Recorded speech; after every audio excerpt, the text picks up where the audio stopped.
Adding the high school is such an important step in raising up godly leaders for the inner city neighborhoods of Minneapolis. There's just no other time in a person's life when they're more in need of Christ-centered influences.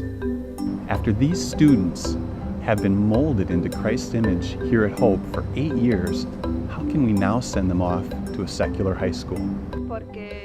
Before, at his public school, he was acting bad and spending time with boys that were not good for him. They were just involved in mostly drugs, drug dealing, gangs.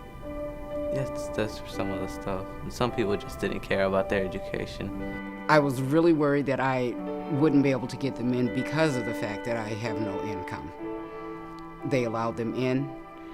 They've helped me with scholarship, and I do whatever I can for them so that they can help me.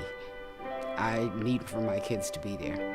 We get to sing to God, and we get to pray and read the Bible, and because it's a Christian school, I do think the friends are better because when there's a situation, we get over the phone and we pray about it.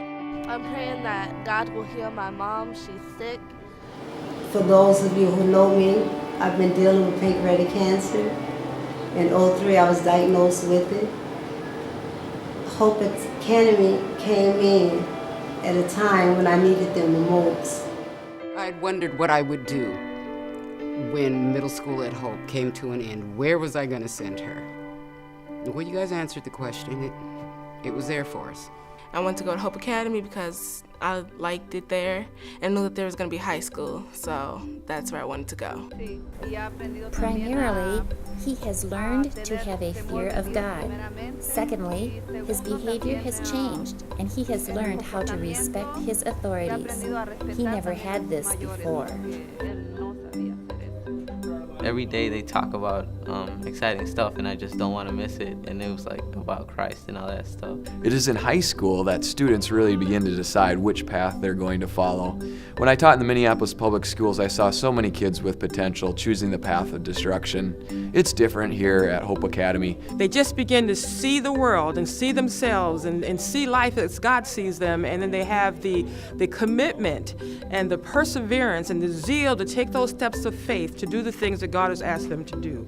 The teachers, you can see Christ in them through the work that they do with the kids. Well, Mr. Johnson wrote a letter to me and my family that he saw godliness in me, and that really sort of inspired me to do better. The homework is challenging, and it really gets me thinking. 2012 will be our first graduating class that we send off to college here at Hope Academy. We really see ourselves as a launching pad for God's people here in the city. That's just amazing that I get the privilege to be one of the first to graduate from this school. Money in my family is kind of tight, so without the help of other people, I probably wouldn't even be in this school. I'd say thank you because it helped me a lot with my studying and learning as much as I can. Thank you for supporting me, and I'm fortunate to be here, so thank you. Without the partners, I don't think Hope Academy would be where we are today. Thanks for helping the kids. There's no way we could have paid for all of this, so we give thanks to God for all his help. I would say thank you. May God bless you. You're helping a great number of children because I'm sure that I'm not the only person that's in the situation that I'm in. But it's nice to know that there are people out there who care enough about other children that aren't theirs, and I think Hope Academy is probably the best place for them to be.